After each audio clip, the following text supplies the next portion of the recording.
Ladies and gentlemen, welcome to Breaking Keyfabe. I am your host, Larry, and this is the Sharpest Blade, Sophia Sword. How are you doing, madam? I'm good, thank you. How are you?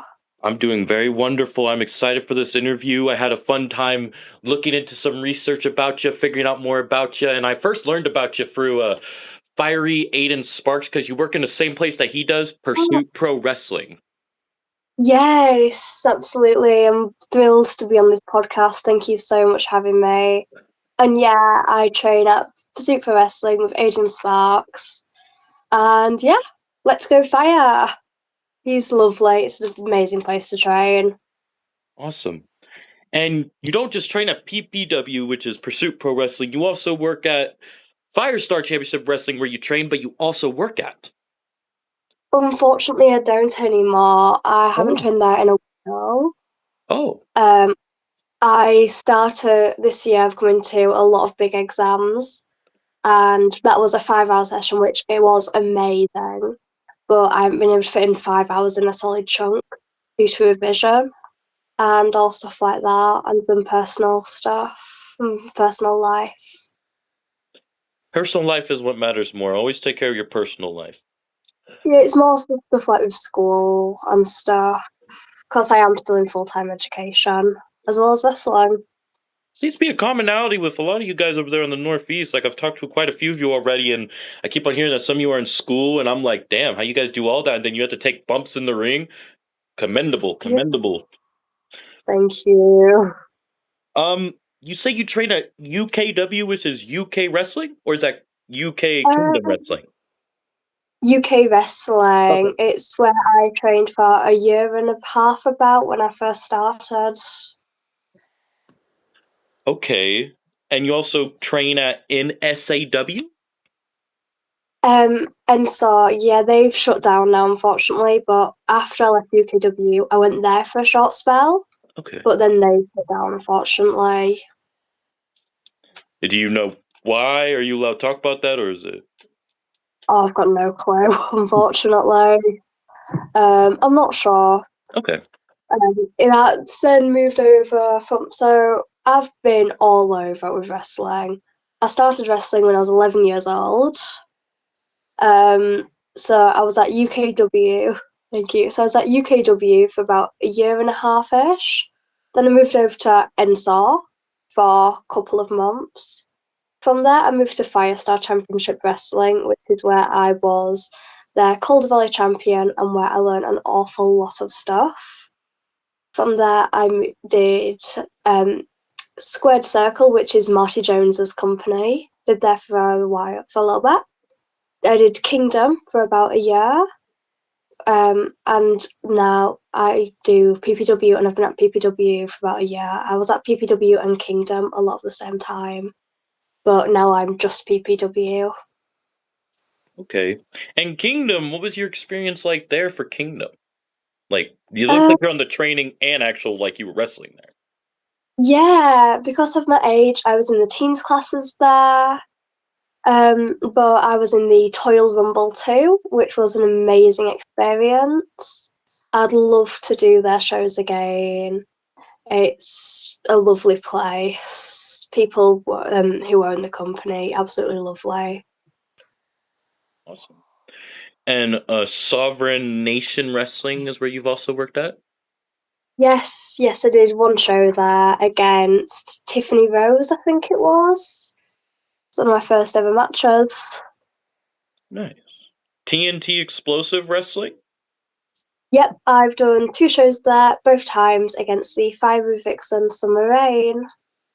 Yeah, I've noticed a lot from my research. You and Summers just seem to keep on interacting wherever y'all go. Like you are friends, your rivals, and even partners. Yeah, British Indie Wrestling. And Royal Association Wrestling? Yes, that was where I made my debut again against Tiffany Rose. That was, I want to say, August 2024, I think. Yeah, it was August 2024 when I did that. Again, a lovely company. I loved working there. I've loved everywhere I've worked. And the last one I have listed that you sent me was Brawl. Yes, I did a roll taping in a match with Pandora Valkyrie, Summer Rain, the Oracle Bella. I feel like somebody else, but I don't think there was. I think it's just them. My memory's not good. No judgment here. Whatever you can remember, we're happy to hear it. And whatever you want to express, you're welcome to express. Yeah. Now, to get a more feel of who you are, who is Sophia Sword? Well, I am Sophia Sword, and I'm the Sharpest Blade.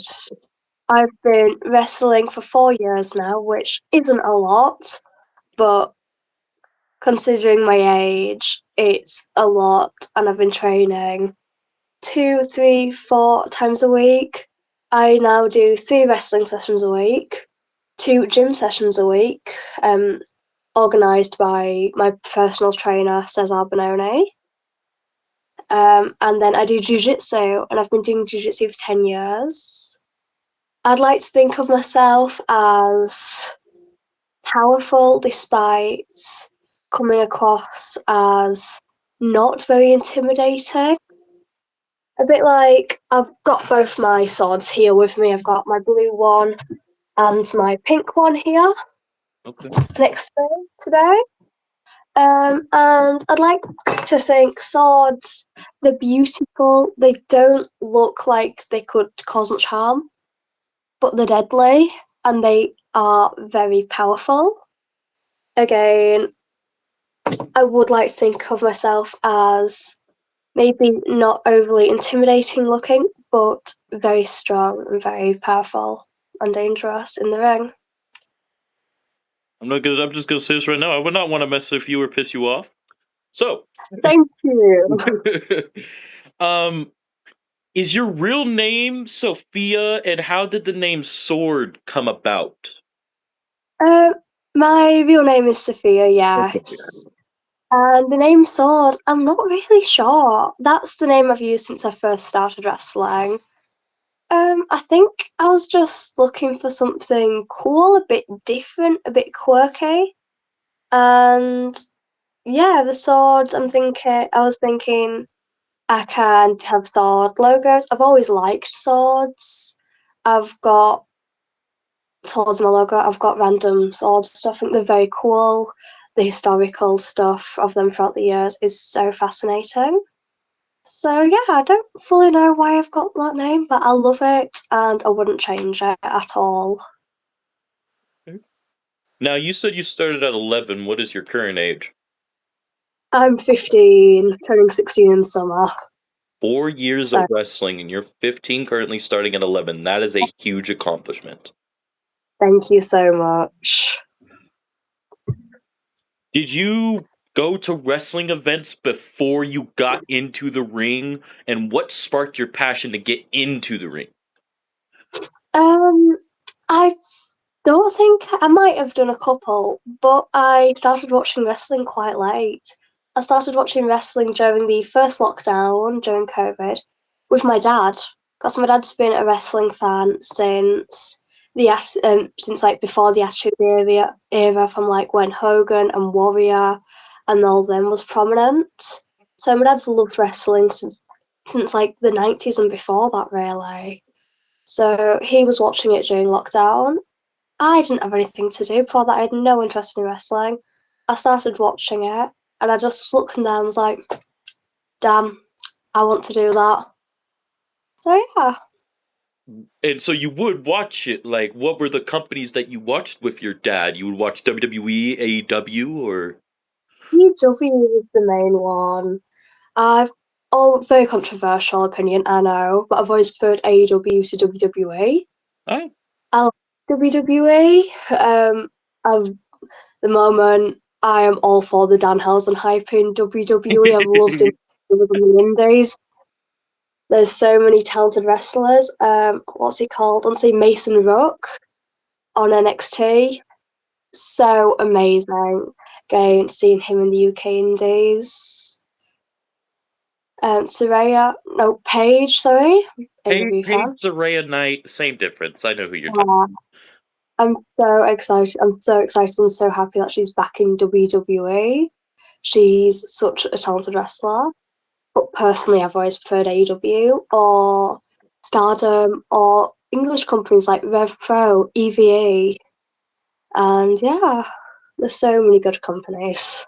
Most indeed. The indie scene just continues to grow everywhere we look. There's even companies in places that like Africa. Oh, definitely. It's amazing watching how wrestling's growing. Indeed. Speaking on that, since you first started at 11, do you want to tell us maybe since you started being in only 4 years, has anything changed in wrestling within those 4 years that you've noticed? Ooh.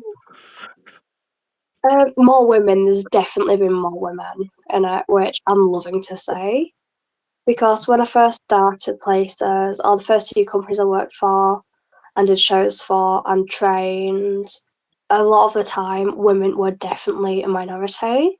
We still are to an extent, but over the past couple of years, like there's been a lot more women in wrestling.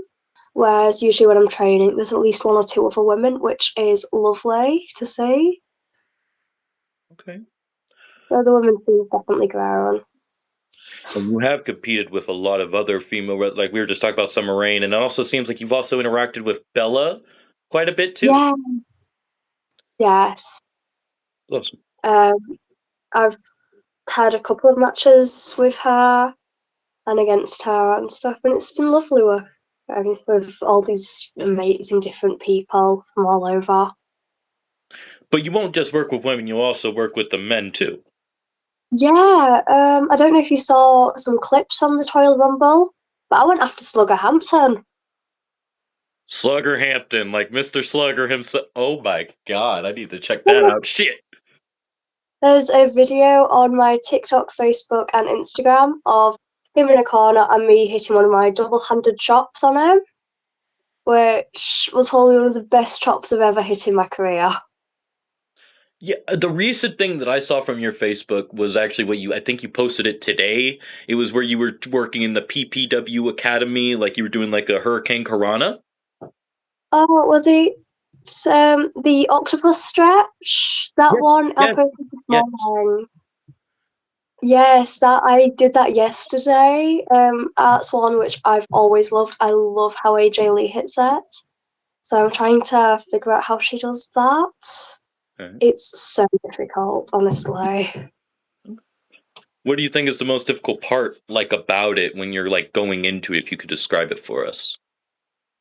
One of those things like, you've got to jump and kick your body up fully to get the flip, but then it's also the transition from the head scissors into getting your I think it's right leg hooked behind somebody's knee whilst your left leg is still over their head.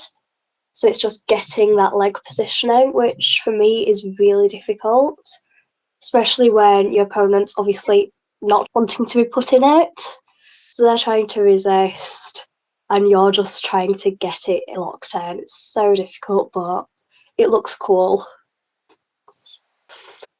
Now, you told me who your first opponent was when it came to that. You want to describe to everybody and reiterate who your first opponent was, the promotion, and can you tell us like going into this matchup how you guys worked out this match for your first ever match? Yeah.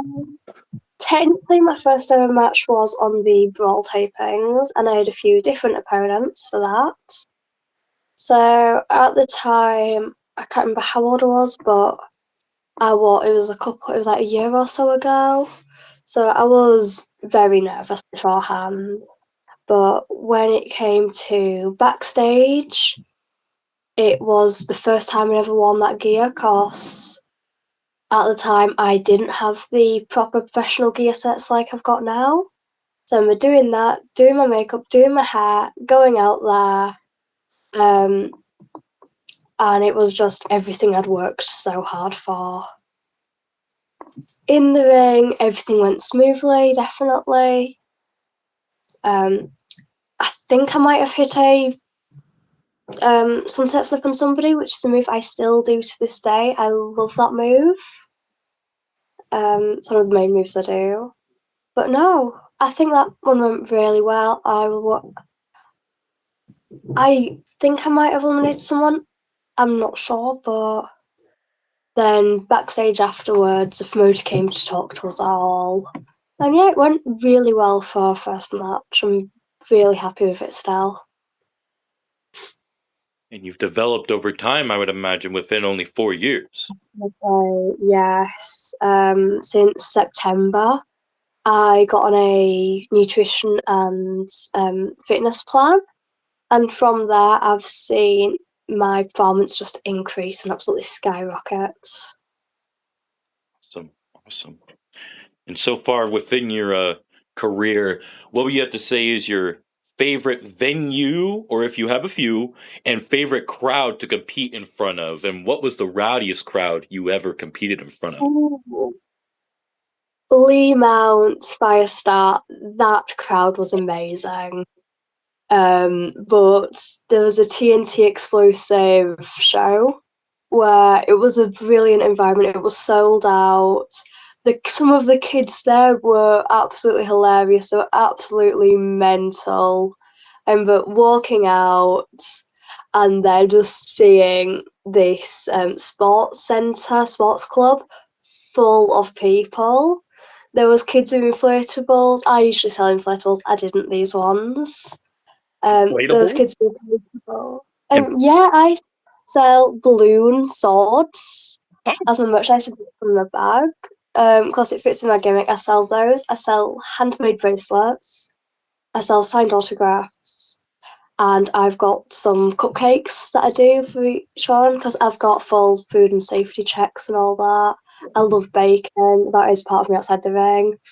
Outside of the ring, I am one of those people who I'll be baking, I'll be reading, I'll be writing, I'll be in the gym type of things. So yeah, that's what I do for merch. And I go out. It's fully sold out. The crowd was really loud. That was definitely the best atmosphere I've worked in. But I haven't had any dead crowds, any bad crowds. I've always had a decent pop and a decent atmosphere. okay.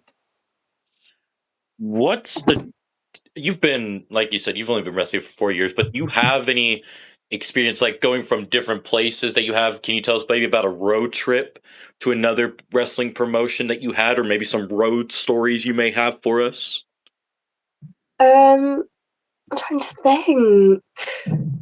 So one of my first matches, I think it was the second match I did on Royal Association Wrestling, um, or Royal Wrestling Association. I can never remember. Was I was in the car with the promoter from Firestar, his son, and then two people I don't know if they're still wrestling. One of them I know isn't, and one might be. And I remember being back of the car in between those two. And nothing really interesting happened, but it was about a 3 hour drive up. And I just remember we were telling really random, funny stories, and it was really nice. Random funny stories. Was this what? And it was just with them. You guys had a fun time, all that good stuff. Oh, it was that I don't know if they're called service stations over in the US, but it's so I remember going to service station, all sat at the same table. We're all with our burgers on the way from, I think it was KFC we went to. I went for a chicken burger, my usual KFC order. And yeah, I remember because we all looked like a bit of a strange bunch. You can tell by how I'm dressed. I like expressing myself through my fashion. A lot of the other guys were like that as well. One of them was very heavily tattooed. I just remember some people, probably about 50, some about 50-year-old ladies sat on the table next to us, just kept glancing over, really concerned. Because, again, we were quite loud and stuff. We was all excited for the show. And some ladies just looking at us like, huh. So I remember that was really funny. Okay. Um, You say you only really work for a PPW right now. Is that what you would call home, or maybe a previous promotion that you worked? Because it looked like you worked in Firestar, but you say you don't work there no more. Would you ever go back there? What place do you call home when it comes to the promotions? Um, I'd honestly go back to any of the promotions I've previously worked for. They've all been lovely, but currently PPW is definitely my wrestling home. Most of my friends are there. Everyone there is so nice, and it's such a good environment. It's so positive and so supportive. Okay. This one may be this is very opinionated in a sense. Wrestling where you are, out of all the places you've been, what do you guys do differently than other promotions in the world? Ooh, I'm not actually sure, to be honest. British indie wrestling is quite a close knit group. Like, you'll be at one show and you'll see a person from and be like, "Oh, I know them." Whereas I'm guessing Old Road will get that, but it's definitely one of those everybody knows everybody type of situations. I haven't wrestled worldwide yet. One day I'd love to come to America to wrestle, and I'd love to go to Japan to wrestle and all of that. But yeah, definitely UK wrestling is a very close knit group. Okay. Um, so you want to tell us more about your trainer and maybe other trainers you've had, and what's the hardest lesson you have learned? Ooh, my main coach is Liam Slater, the postmodern wrestler, and he is amazing. He's one of the best coaches there is in the UK. I'd say I'm obviously very biased. He's my coach, um, but he's a very talented wrestler. He's a good coach. He'll put things into terms where you'll understand them easier. Whereas he uses a lot of like extended metaphors to describe things. Yesterday, he was talking about bits of a match and comparing them to potato chips or fries. So if you eat a good plate of fries, they're not good as soon as on your plate and your bowl or plate. They would have been made by a good cook in good soil and good buds. So that applies to wrestling. If you're watching a 5-star match, there'll be good wrestlers. There'll be a good start to the match. There'll be good training. So that's definitely how Liam teaches, and it works very well for me. I've done sessions with Gene Money before. He is very good coach. He Si- brings people out of their Simon shells. G Money? Simon G Money? Or just G Money? Uh, just Gene Money. Okay, okay. Um, and yeah, he's very character based. Okay. So with him, you go in, like my first session, I'm a naturally quiet person. My first session with him, we was in the ring, screaming as loud as we physically could and holding it for as loud as we physically could. Oh, So it brings you out of your shell. It helps with the gimmicks, his wrestling style. He teaches you how to incorporate stuff and do it as a gimmick. So for me, I'm not just um, doing this, and this because they're good moves and I like doing those moves and they're powerful moves. I'm doing this, and this, but as I would do them. Whereas I'm 5'1" and 8 stone. I'm never going to hit a giant choke slam on somebody. Most people are taller than me or bigger than me. So why would I hit something like that unless I really had to? Sophia Sword, me, I would always hit something, whereas I don't have to have the height to do it. And all about what would make sense as you. I've trained with Kid Like Us 2 before. He's a very good coach. He's currently in Japan. Before I was at Pursuit Pro Wrestling, I'm working this chronologically. Gareth Angel was my coach. He's again a good coach. He teaches a bit of everything. He knows a bit of everything. He knows a lot of people in the industry. Before that, Marty Jones. Marty Jones has been in the business for years. He's a wrestling veteran. He shaped British wrestling to an extent. So he teaches you all sorts of interesting technical wrestling. Whereas I love technical wrestling, I learned some stuff from Marty. Before that, it was Rob Bagwell. Again, good, very, very good coach. He taught me a lot of stuff. My top rope crossbody, he helped teach me a lot of, which is, again, one of my moves which I'm recognised for. So the coaching by him was really good. And then before that, NSAW was Remus Cairn. I was only there for about a month or so I don't remember that much from there, because I was about 13 when I was there. But again, good training. I have definitely taken things away and learnt stuff from.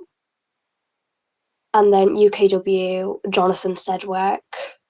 He taught me the basics, how to roll, bump, all this very fundamental, important stuff.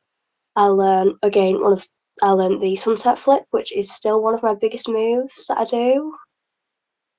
And I learned a lot there. There is where I learned a lot of the stuff I learned there I have carried through with me over the past 4.5 years. Very nice. Now, with your in-ring style, you say you do crossbody, so how would you describe your full style in it? You said you're working on jujitsu. Do you add that into your arsenal? It's complicated. I'm a bit of an all-rounder. I do a lot of various stuff because I can hit the more high-flying things, such as hurricanranas, head scissors, flying crossbodies, top rope meteoras. One day I'd love to learn a moonsault. That is one thing I would love to learn one day. But then I love technical wrestling. I think technical wrestling is amazing. So I do a lot of different styles. I do bring in a little bit of my jiu-jitsu. I sometimes do arm breakers, the Kimura hold, which is like you have your arm like that and you snap the arm back and it really hurts the shoulder. I do some choke holds and all stuff which I've taken from jiu-jitsu as well. So I am a bit of an all-rounder, to answer your question. Now you want to tell us not your finishers, but your signatures. Not your finish, but your signatures to your arsenal. My signature is I've done a couple of different ones before. I like switching things up a bit, but definitely the crossbody. I love doing AAs. Definitely, they're the ones which I've hit a lot as a signature. So for me, top rope crossbodies and AAs are my signatures. Finishers? Finishers, I do a running knee to the back of the head, a bit like Adam Cole's The Boom. Ooh. And I call that the slice. Okay. Nice. And you said that you're working on AJ Lee's move. Are you going to add that in as a finisher hold or a signature hold or just like a hold? I'm definitely going to bring it in. I haven't decided when. I'll probably do it when the time feels right for it. That's all I'm going to say for now. But I've definitely got stuff. I've got a list of things I can do, things I'm learning, and things I'd like to do. It's very blurry, you can't really see it. And you got good handwriting, so it can be legible. Yeah, my handwriting is horrible. Oh, no. I'm complimenting your handwriting. Your handwriting's awesome. They'll say the same, messy writing's a sign of intelligence. Hey, Freaking, I'm not gonna judge your handwriting. I thought it was good. I could read it from what you showed me, so awesome. Thank you. When others watch this, they're also gonna be able to read that and see what you're doing, so that's awesome. Um, Absolutely. you told us what a typical week looks like for you, and you told us how you do it was you work out you go to training 3 times a week and you work out twice and you also do school. How do you handle all that and deal with your personal life because you're on the road, you're wrestling to city. How does that work? So, because I'm in my final year of high school, my GCSE years, I haven't been on shows since November, and I'm taking time out until I've finished all my exams. Okay. So, on the average week, I'm at school all Monday to Friday from about 8:30, so that's about 8ish, so from about 8 to about 4, I'm at school and way to and from school. And then Monday nights, depends on the week, I switch up a little bit, but currently, Monday nights, I'm either training with Gene Money in the gym or at tutoring. This week, Monday night, I'm going to the gym and then I've got extra biology lessons after school. And then Tuesdays, I've got school, and then I go over to Pursuit Pro Wrestling for their class on the Tuesday night. Wednesdays, again, such a bit. Sometimes I'm in the gym or sometimes I'm training. This week, I'm going to the gym on Wednesday, so I'm not wrestling 3 times this week, unfortunately. But I'd usually do wrestling either Wednesday or Monday. But this week, I'm just putting in a gym session on Monday. No, on Wednesday. Thursdays, that's my day off. Thursdays I rest. To let my body recover. I go on like nice walks every day. I occasionally do a bit of Pilates because again, it's good for the body. It's good for your mind. Fridays I've got school. I usually do some after school classes for revision on Fridays, and then I go to jiu-jitsu. Sometimes, if I'm needed, I help teach and help coach the kids' class. But if I'm not needed, I just do the adults' class. Then Saturdays, I go to wrestling. I've got a session of wrestling, Pursuit Wrestling, Saturday morning. Then afterwards, sometimes I go straight home, or sometimes I go out with my friends afterwards. And then Sundays, usually, currently I've been studying Sunday mornings, then working out Sunday afternoons. And then same happens next week, just with sometimes different days wrestling. It kind of varies depending on your schedule. Yeah, my schedule is usually very fixed, but because of exams, because I'm into like 5 or 6 exams per week for the next 5 weeks now, it's all a bit wonky.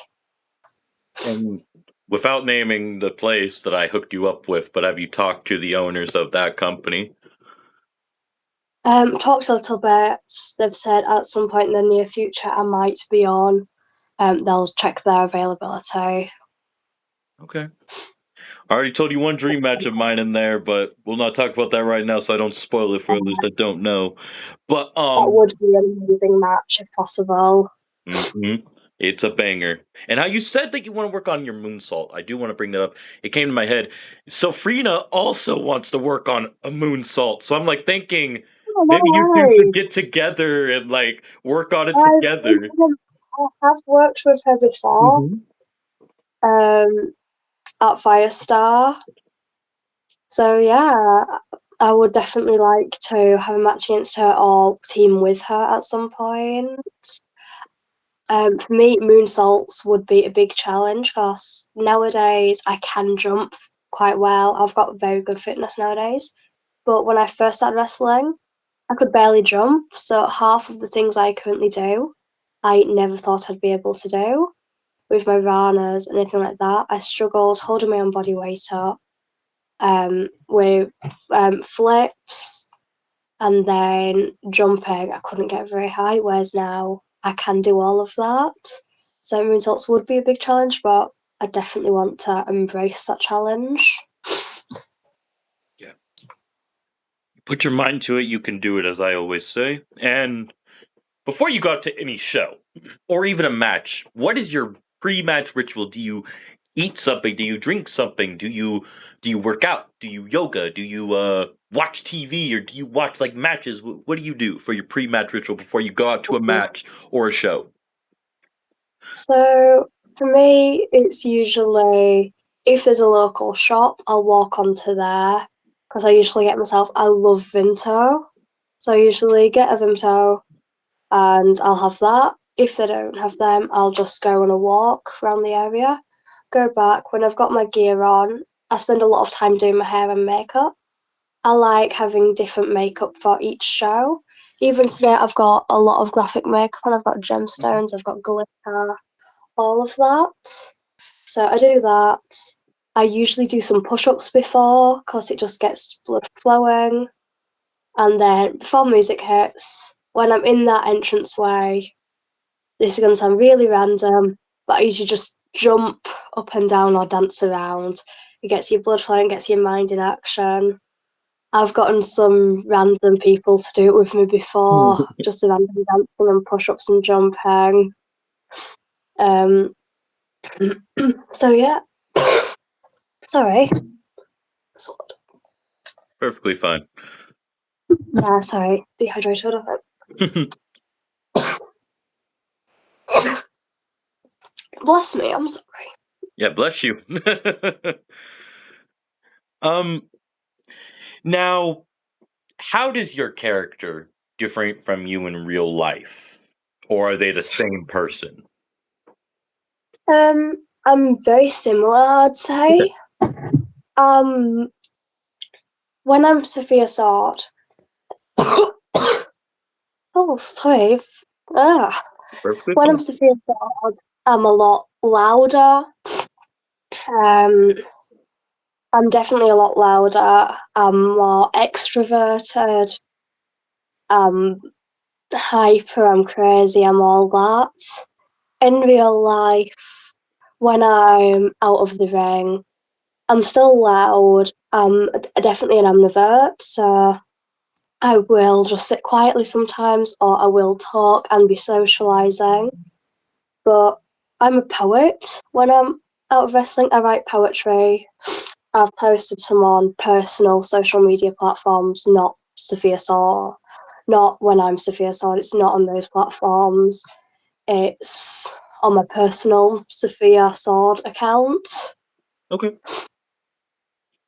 Um, so I do that.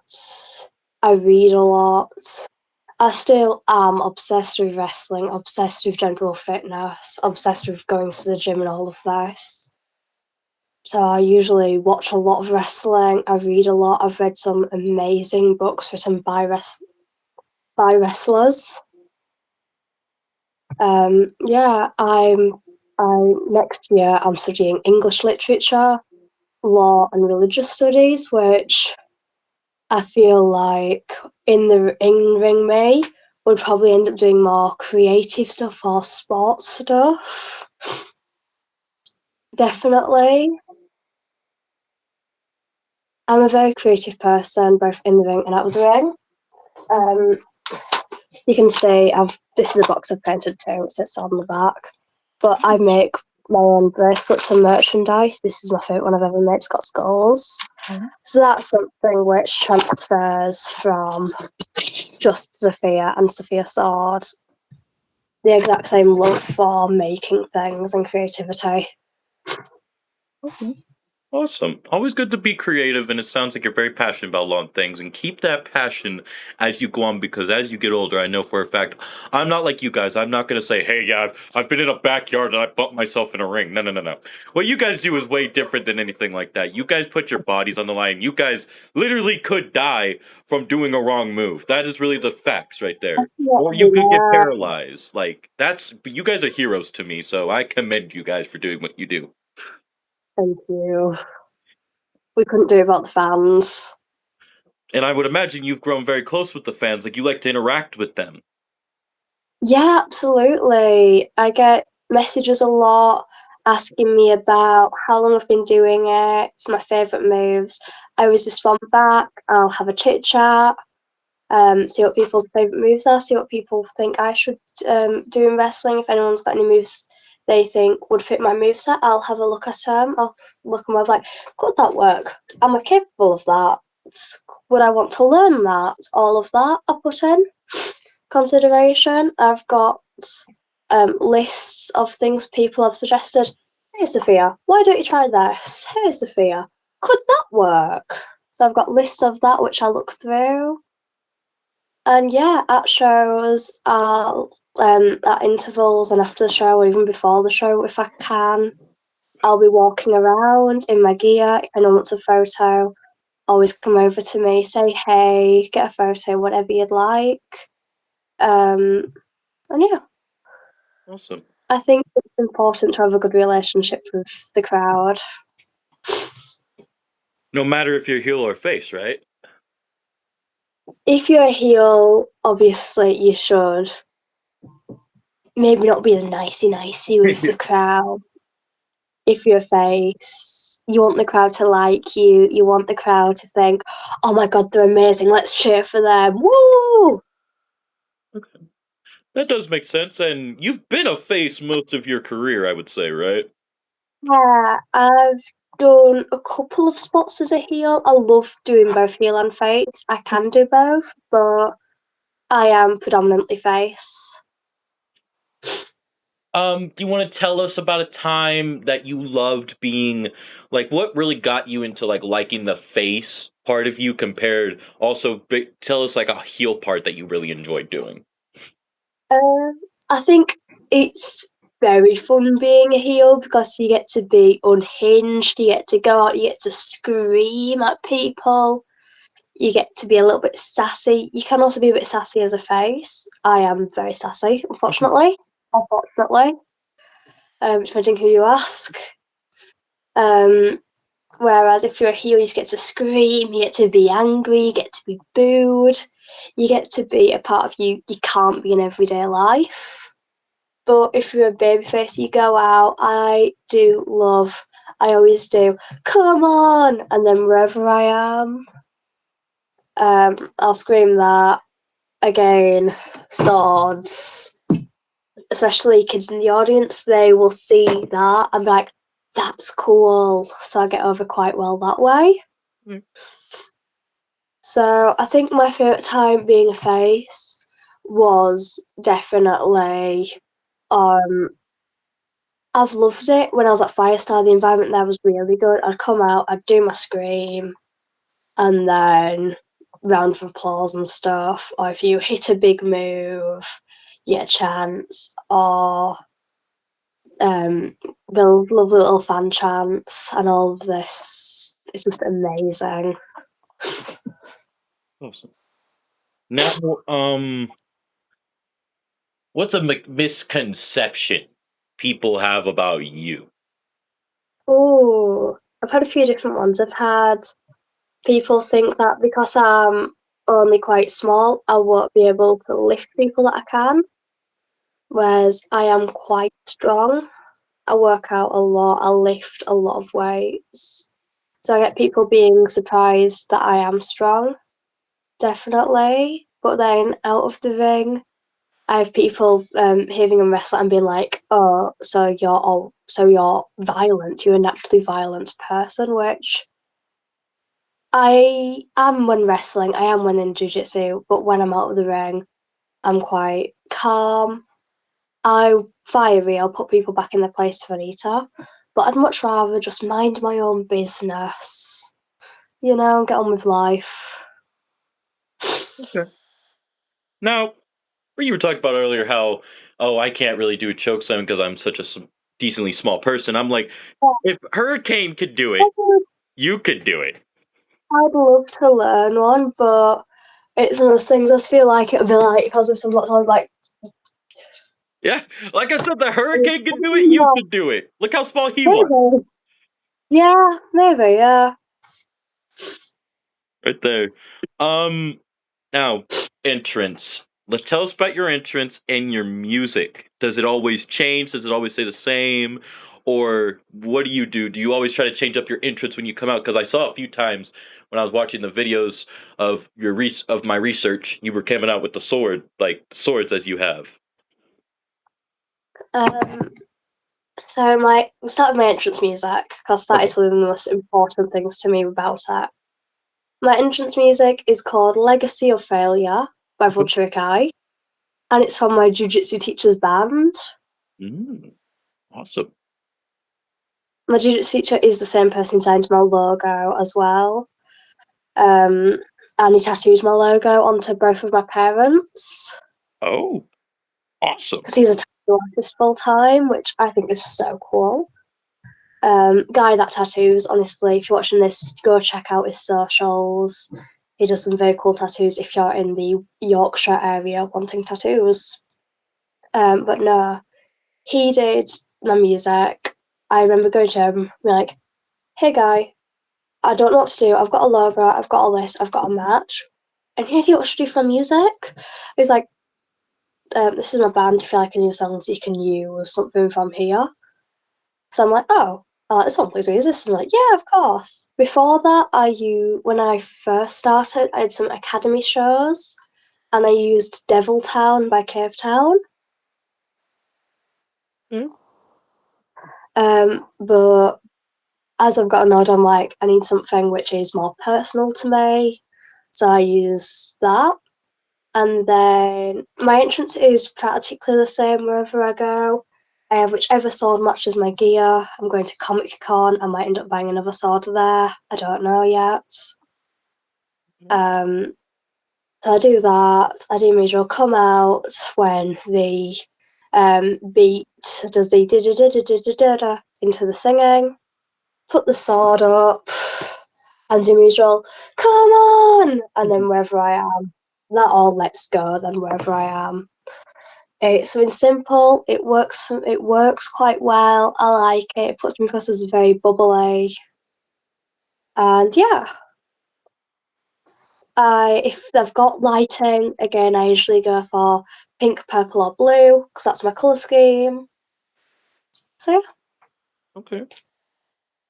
Um, what is a way that how do you unwind after a matchup or just a show in general? You just got done with a whole show. What do you do? You just got done with a match. What do you do? Um, Probably the first thing I do when I get backstage is just I usually have my drink and just drink as much of it as I can, or just drink a bit of it just to rehydrate. I usually then go on to getting changed back into my comfy clothes that I from home that I came in. I take off my makeup. I see my family, I see my friends. If they're in the audience, I talk to them for a little bit. Then when I get home, I usually have a cup of coffee or have a cup of tea or hot chocolate or whatever drink I'm fancying and just watch a bit of TV. One I have watched recently is I Love Has Been Hotel. So I watch an episode of that, or I also love Brooklyn Nine-Nine. So I think last time I had a match, I got home and I watched an episode of Brooklyn Nine-Nine to unwind. And yeah, it's just I usually have a couple of snacks because by that time you just need food Most and that indeed. decompress. Okay. Now, my next question, I usually ask this to a lot of people because, well, I'm a fan of the. I love technical wrestling, but I'm also another fan of the extreme death match style or just extreme style. What I've got from my research, I've noticed you don't do a lot of those, but are you willing to do an Extreme Rules or even a death match with some more people that are known like Mickey Knuckles like that, like how she's known for that kind of style? Would you be willing to step in the ring and do that at your age, or are you waiting for that? I would love to do a hardcore match or a death match, but general rule of thumb is you don't do them until you are 18. Usually can be 16, but it's usually 18 because of how gruesome they are and how dangerous they are. Because if one wrong move, and it could be very, very serious. Hmm. But one day I would love to do a death match. All right, we'll I keep you think to they're Alba so After cool. Dark. Alba After Dark. There you go. Or even Rise. I could see you in Rise as well. I could see. Ooh. Um, what wrestlers have inspired you to do what you do? Whether they are ones that you work with, or ones that you've watched, or ones that you've even just like met and talked to, even if it was like for like a brief moment. You're like, okay, yeah, this person's an idol. When I first started wrestling, and even still to an extent, Soraya was the person who inspired me most. Or Paige. Yes. I grew up watching her matches. I watched Fighting with the Family as a kid. I loved that. Can't believe they're turning that into a musical. Oh, right. So she was definitely my biggest inspiration. I remember when I was year six, so probably about 9 or 10, we had to write an essay on an inspirational person. So I wrote all about her. Wow. Um, but I still think she's amazing. People who I've met, there's a lot of people I've met that have inspired me a lot. My coaches from every step of my career have. Rio. I was going to go to Session Takeover with Absolute Wrestling, but I damaged the ligaments in my knee. Ooh, I still got told just to watch it, so I did. And I met Rio. She's amazing. She is so talented. that's awesome. Um, John Moxley, again on the professional level. I think he's so cool. I love his Def Jitsu style. He definitely inspires me with both jiu-jitsu and wrestling and all stuff like that. I love Ruby Soho as well. Um, her punk rock riot girl vibe has heavily influenced Sophia Sword, both in my wrestling style, in my wrestling gear, and in my own comfortable clothes or what I'd wear on daily life. Okay. Um, so I've had a lot of different people inspire me. Um, we'll go with this one. What keeps you motivated? Um, this is a really difficult question because there's a lot of different levels and complexities to it.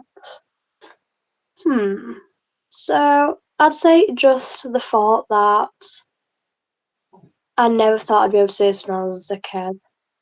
This is when I was a kid, I was in and out of dance schools. I never liked it, but I always felt like I should do it to fit in. But to an extent, just try my best and making it as much as I can with this is a huge thing to me because it's 4-year-old me never thought I'd do this. 8-year-old me was constantly being bullied. I, I've been bullied a lot of my life, which has shaped the person I am today. Um, 8-year-old me would have thought that I can't do dance. Why can't I do dance? And it all got all of that in my head. And then even more recent, 11-year-old me, 12-year-old me, when I first started wrestling, I got all this shit for it back in school. I'm sorry if I'm not allowed to swear. I'm very sorry if I'm not allowed to swear. You're allowed to cuss. I have not been told I shouldn't yet, so freaking you can speak as you see fit. Don't feel afraid. Thank you. So yeah, when I first started wrestling, I got all this shit for it back in school. I do still get people. I'm walking down the corridor and I get Sophia Sword. I get it in some lovely ways. I've had some people see me if there's anything cool. I'm like, that is amazing. Thank you so much. I have so much of respect and appreciation for all of the fans out there. But then you get the people who think it's funny, think it's mockable, who just take the mick out of me. So when I first started, I never thought I'd be wrestling for longer than a year.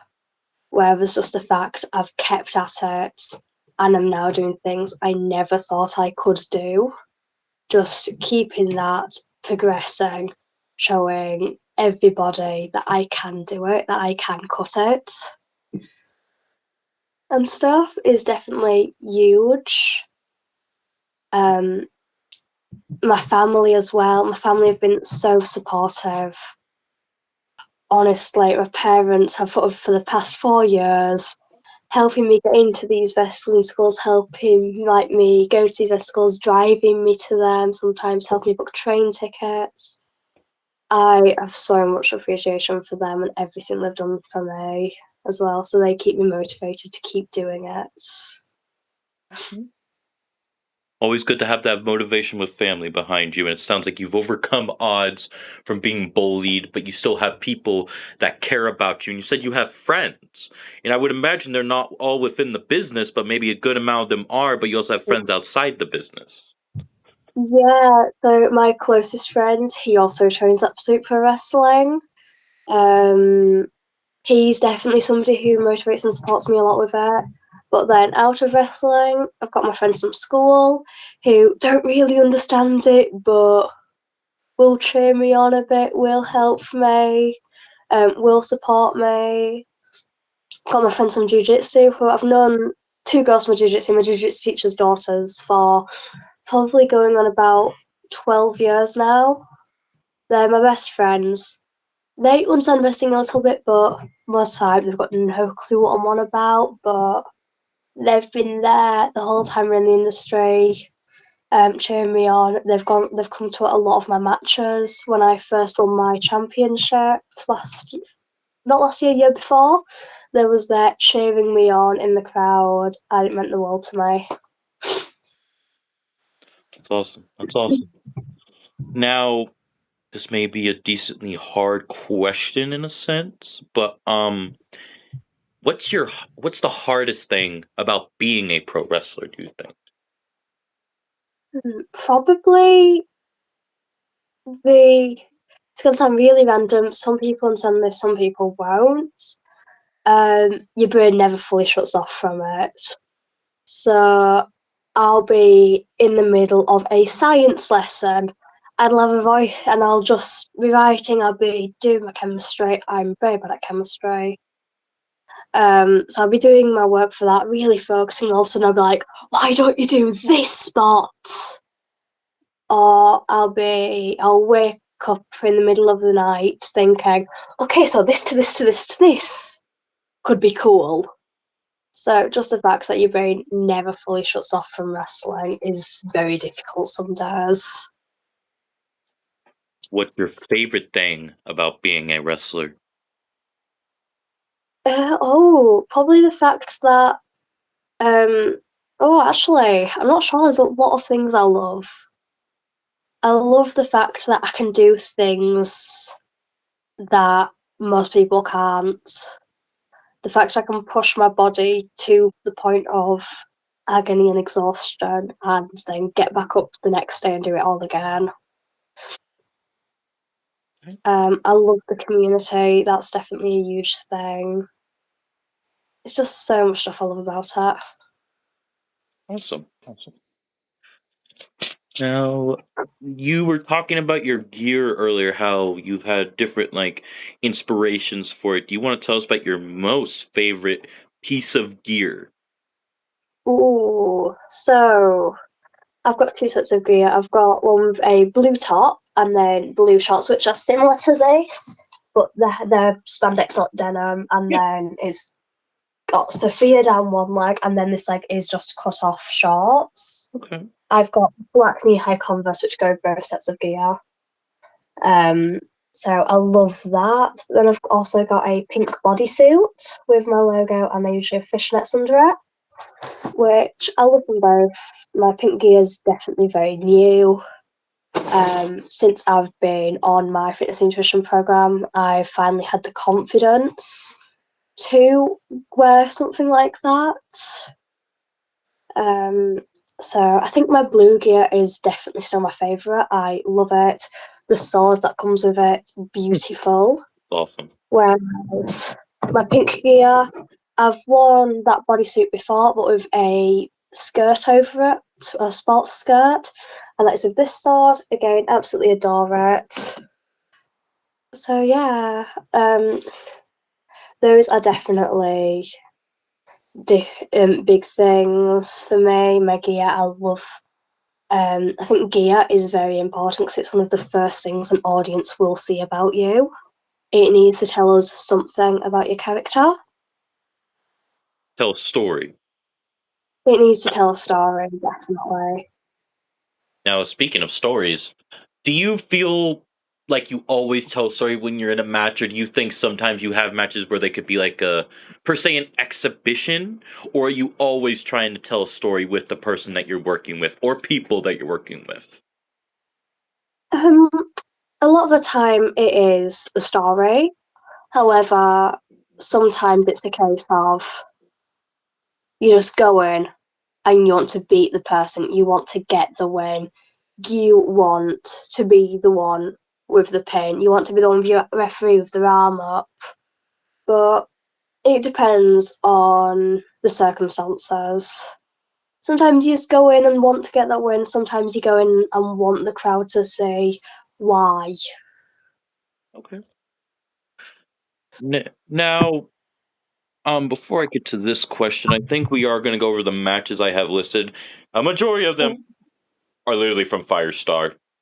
I've tried to find some other matches that you were in from the other places you told me about. For some reason, only there was very few coming up when I in my research because I also looked on Facebook, I looked on YouTube, and a lot of your YouTube matches are from FCW. But I do Yeah, know that you had a TNT explosive match for the championship against Summer Rain. Do you remember that match? yeah, And it was to crown the yeah, first ever, right? it was. You had two matches there. You said.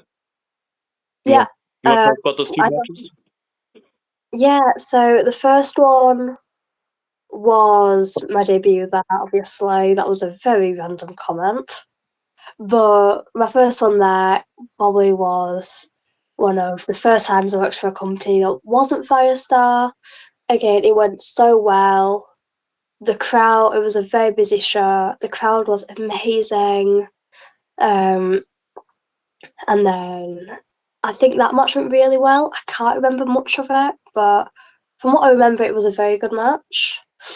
And then the second time, that was the audience with the absolute menaces of kids that were fantastic, hitting each other with inflatables. One of them hit one of them. There was somewhere there was one wrestler, and a few of them just ganged up on him. I remember watching that from backstage and being absolutely in hysterics laughing. Thought that was fantastic. Um, that one was, I think that was the championship one. I can't remember, but I have challenged for the championship for. Maybe one day I'll get it. I don't know. I've not worked with them in a bit. I would love to work for them again. It's a lovely company. Um, Again, I fought Summer Rain. Um, and yeah, that one probably was one of the best matches I've done. Okay. Now for Firestar, you were in the match to crown the first ever Calder Valley Women's Champion, and I, you were in a four-way where it featured you, Summer Rae, yeah, Bella, and Anna. I know she had a yeah. nickname that I forgot to mark down, but you know who I'm talking about. But yes, you all had a great matchup, and you walked out victorious as the first ever champion. Want to tell us I about the did. match and how you felt? I remember just before the match, I was stood behind the entrance, absolutely terrified. That was the first ever time I worked for Five Star Championship Wrestling. And going out there, it was such a busy show. It was amazing. Um, so much stuff happened. It was so disorienting to some extent because it was like you get in and then you're just completely zoned out, doing what you need to do to win. It was when I first felt comfortable on the top rope because I did a top rope crossbody as my finish. Before then, I was not comfortable with top rope moves. Whereas I remember I practiced it a couple of times, and I just remember being like, "I'm gonna do it! I'm gonna do it now!" And just getting on top rope and just sending myself at Anna when Bella and Summer Rain was on the outside. Throughout the match, it was just amazing. I think everything went very well. looking back this ways, I'd be like, oh, nowadays I'd do this instead. Nowadays I would have taken that way. But for how I was at the time, I'm very proud of it. I remember as soon as the bell rang, I did that. I got given my belt. Most of my family was in the crowd for that. My jiu-jitsu teacher, his daughters were in the crowd. Summer Rain jumped in, hugged me because she was like a mentor to me. And it was just amazing. Got backstage. I remember posting it all over my stories on my personal accounts, the accounts everyone watching this will see, my Snapchat, my Insta, my Facebook, my TikTok, my WhatsApp status, everywhere, every social media I was on. I think I even posted it on Pinterest. Oh, Uh, and it was amazing. awesome. And the following match that you had, it was against. So you teamed up with Summer against Bella and Anna, where Bella Yeah. and Anna walked out victorious. You want to talk about that Yeah. one? Again, very good match. One of the first times I ever worked as a tag team. Um, that was really good. I remember those body slams from Anna. I think it took about 4, all in quite quick succession. That hurt. The Oracle Bello distracting me outside the ring, grabbing onto my leg so I couldn't help my partner, Summer Rain, kick out of the pin. That was definitely a fun match. It was probably one of the most difficult matches I've been in, just because of the complexity of tag matches when I wasn't familiar with them or anything like that. But again, overall, now I've got critiques on it, yes, on my own stuff, but I think I did well for how experienced I was at the time as well. So all my matches have been good, I'd say, for my progress at the time. Okay. Now, that was your 2024 year with Firestar. Then Yeah. you had two matches I have down for 2025 at least, where you'd have had your first defense for your championship, the Calder Valley Women's Championship against Summer Rain, where you retained. But going back to the first match that we talked about, the four-way, at the end, you and Summer had an embrace and she raised up your hand. And then after this one, this also seemed like an emotional ending. You won, but there was still that respect there. Yeah, definitely. Me and Summer Rain have always had respect for each other, definitely. Um, and I think that match put that to the test. Fighting her was difficult because it was fighting my mentor. It was hard both physically and mentally. I learned a lot from her. So going in, fighting her, and then still coming out victorious was huge for me. So and the last match I have listed down is for the Calder Valley Women's Championship, which was a six-way elimination between you, the champion at the time, versus Scarlett, versus Sophrina, versus Skylar Jane, versus Melina, and Chloe Nightshade. And it was craziness all around. I saw how crazy this was. I believe it was, I want to say it was Scarlett that cut the promo during the matchup after she got eliminated, or somebody cut a promo during the match, like as it was still going, but then Skylar Jane walked out victorious, no, regardless though. But it was still elimination, but I forget somebody was doing a promo at a time in the match. But you I think you kind of did like a heelish thing where you attacked Skylar. I came out with a heel afterwards to attack her, and Sylphrena stood up for her. I can't remember. I know when it started, Scarlett was saying she's not fighting me, and she's going for a G&T. Mhm. So fair enough on her. That might have been what you're thinking of. I'm not sure. It was like later in the matchup, right before you did that heelish thing. As far as I remember, somebody was cutting a promo. I don't remember, like, I forget who it exactly was, but I remember somebody was cutting a promo. But then that whole scenario with you, Sofrina, and Skylar happened. It might have been Scarlett. I'm not fully sure. I got eliminated by Melina. Yes. with a tour of the aisles. And yeah, I did a spot with Sophia where I believe I hit a Meteora or was going for a Meteora. Then I did a spot with Sophia. No, that was Sophia. So I did a spot with her. Then did a spot with Melina where, despite my best efforts to fight back, I couldn't because she is very strong. Um, so from there, that was difficult. That was probably she's probably my greatest challenge opponent. I would love to fight her again. Um, so yeah, and then afterwards, I came out as a heel. I attacked Skylar, and then her and Sophia attacked me. Understood. Now, speaking of these ladies, do you have anything you'd like to say on them if we go through the list here? We've talked about Sophrina, how you feel about her. Scarlet, feelings on her? Scarlet, again, very talented. I'd love to fight her at Kingdom Okay. at some point because she was one of their champions. I'm not sure if she still is. But I'd definitely love to fight her at some point. Yeah, I think she's very good.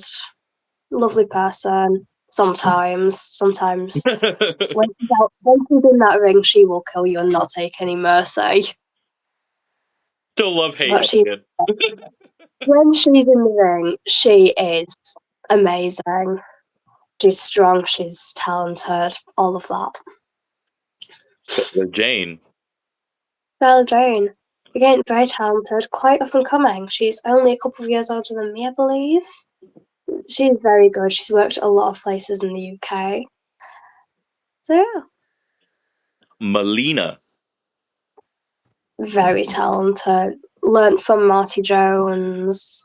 Very strong, very powerful, just very good. I'd love to fight her again. When I saw this match when I was going into it, I was like, wait, Melina for WWE? What's going on here? Maybe one day, I don't know. Hey, anything could happen. And the last lady on here, Chloe Nightshade. I've only worked with her or been in a backstage environment with her once. She's very good. Again, very good. Maybe one day I'll be on a show with her again. Maybe I'll be against her. I don't know. But she seems very good at wrestling and what she does. Well said, well said. And this leads me into two of my next questions, but we'll start with the first one here. Top matches you have had so far. Give us 5 to 10 of your top matches. They could be in order or they could be randomly in there. So my favourite match I've ever done was the TNT one, my second one there. Okay. And then Kingdom Toil Rumble 2, just because that was really fun. Loved going after Slugger Hampton, honestly. Never thought I'd do that.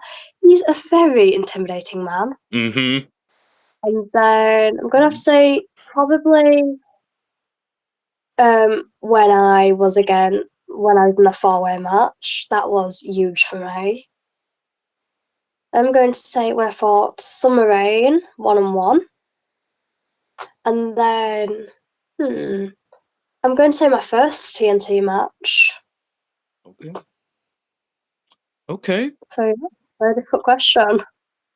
Well, that leads me into my next one, which may be hard for you because you said you have people you want to face. Can you give us 10 people, whether it's a mixed tag, like whether it's like a multi-person, whether it's a tag, whether it's a singles, your top 10 dream matches, top 10 or Ooh.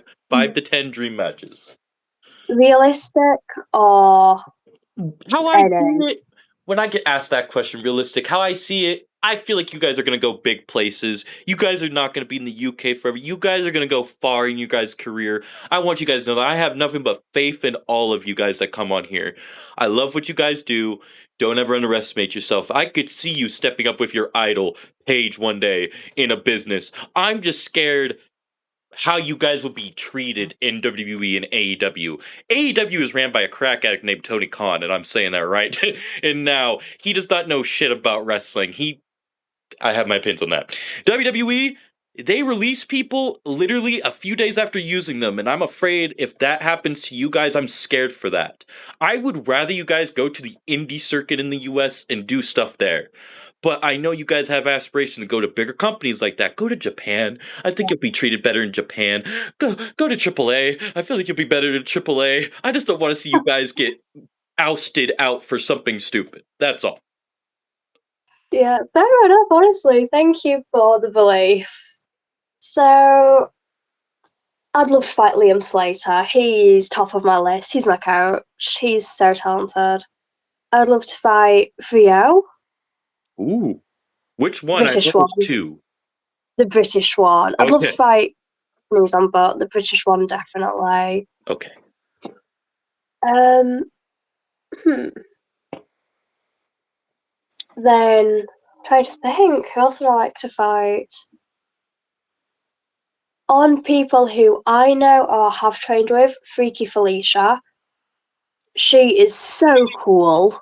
Freaky Felicia. That is a hell of a name. Felicia is my mom's name. Freaky Felicia is an insane clown lady. Okay. Okay. I know. She's in a group called The Freak Show. Very cool lady. I've heard of the freak show. Gentleman Jim Maguire, Axel the Clown, and Freaky Felicia is Freak Show. Okay. All very cool people. Awesome. And then I'd love to fight Charles Crowley. Again, it's quite a big one. Very easy to I'll be able to one day, maybe I'll get to progress level. We never know. I'd love to.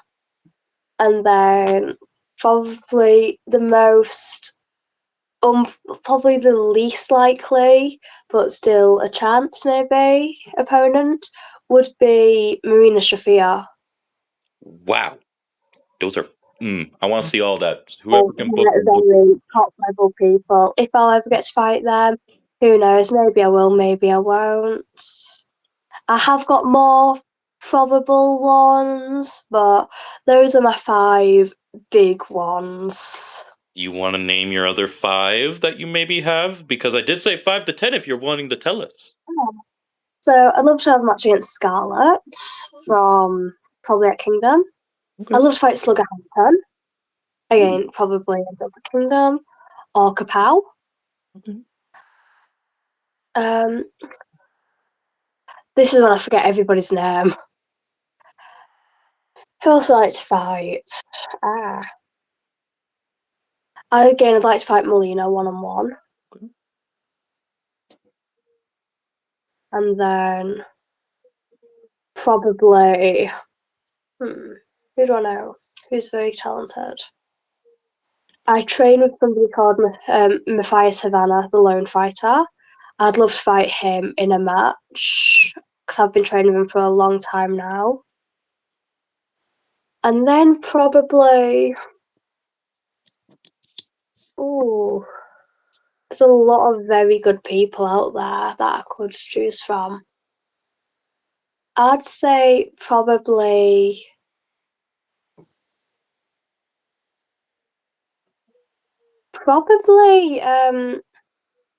I've forgotten her name. Lucy.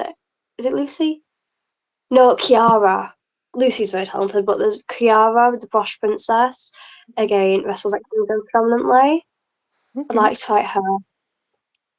I could see all that happening in the future. The future is bright for you. Like you said, you're only 4 years in your career. You got a whole career ahead, and you're talking to people. You're going places.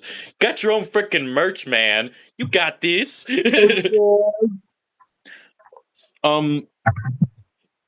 Big career moments, do you think? If you had to give us a few, like what were some of your biggest career moments that really got to you, maybe that made you feel very emotional, but also were just like big in your mind, like, oh gosh, this is what I'm gonna go to other places being like, I did this here, but I'm gonna bring something different here type thing, you know?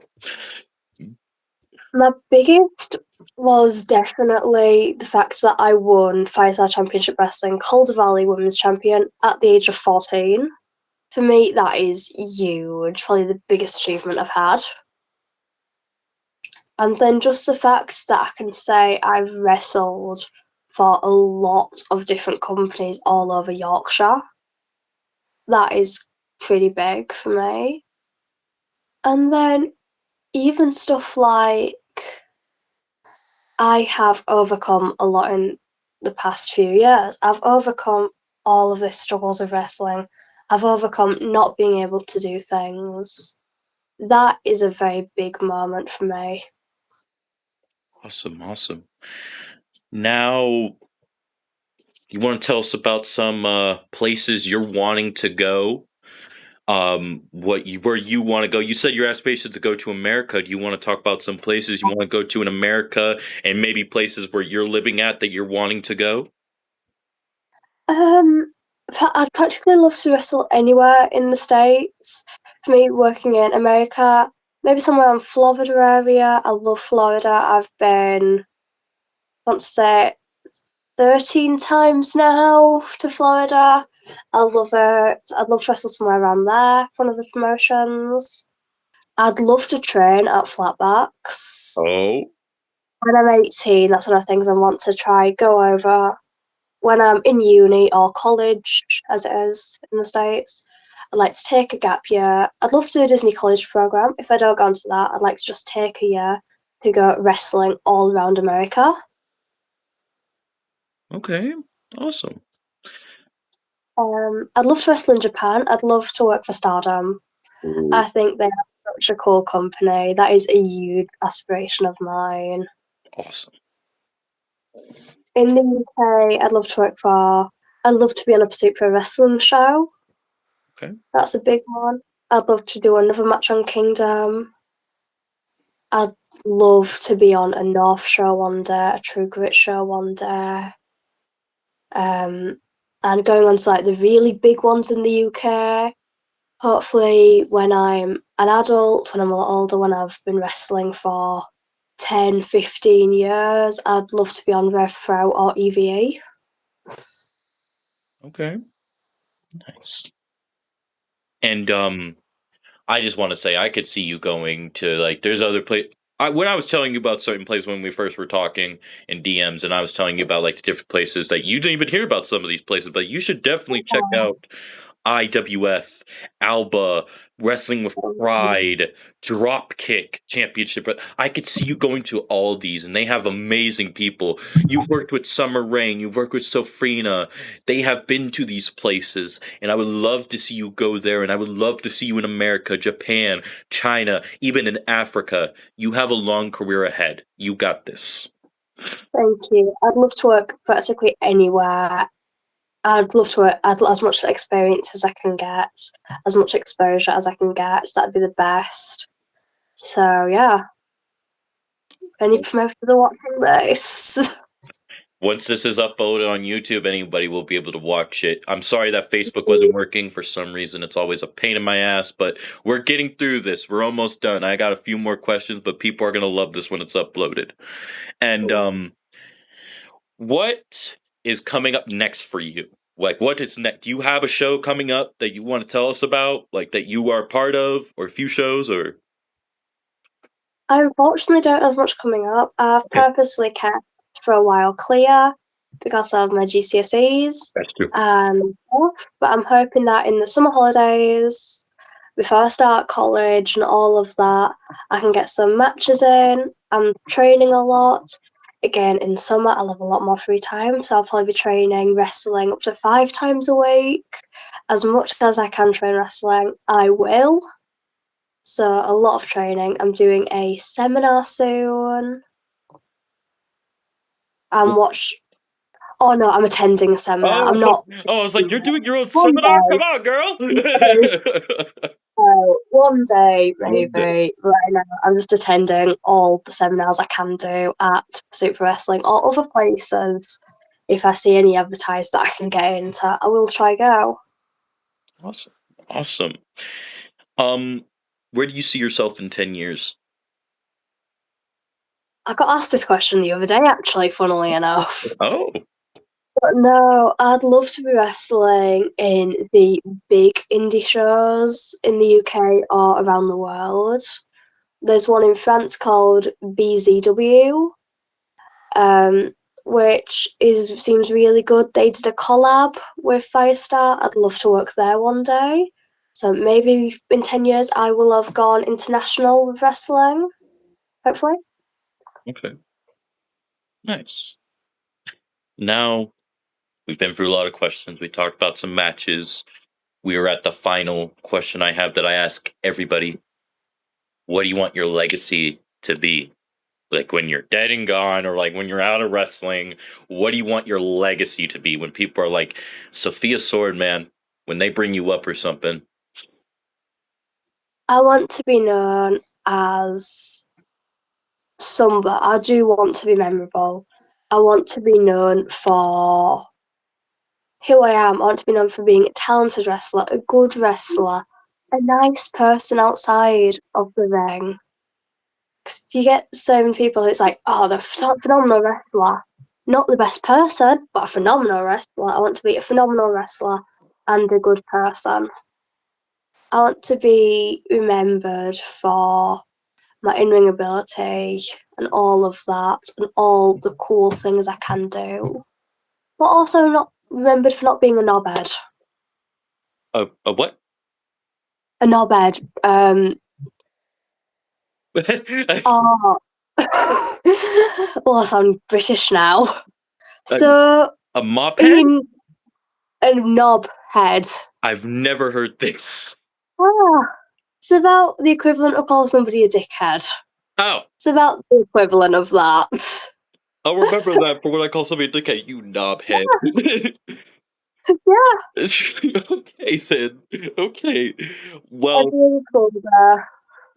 that's awesome. Well, thank you for that, and thank you for coming on here to give me the time of day. Thank I'm you sorry for about having me. the Facebook issues. You're always welcome on anytime. So if we ever get you back on here again, you always have a place here. We'll still have that poster. I'm glad that you loved the poster when you saw it, and Very yeah, cool. happy Mother's Day, by the way. I've Oh, yes, happy Mother's Day. but UK, we had our Mother's Day back in March. you had it back in March. Yeah, Mother's Day in the UK is March instead of May. It's weird. It's a few months out at different places. I'll need to remember that when I look at my calendar. But yes, thank you, Sophia. I hope you have a wonderful rest of your day, and thank you again for this. And everybody that will watch this, we all hope you have a great day, good night, good morning, good evening, good afternoon, wherever y'all may be. Peace out.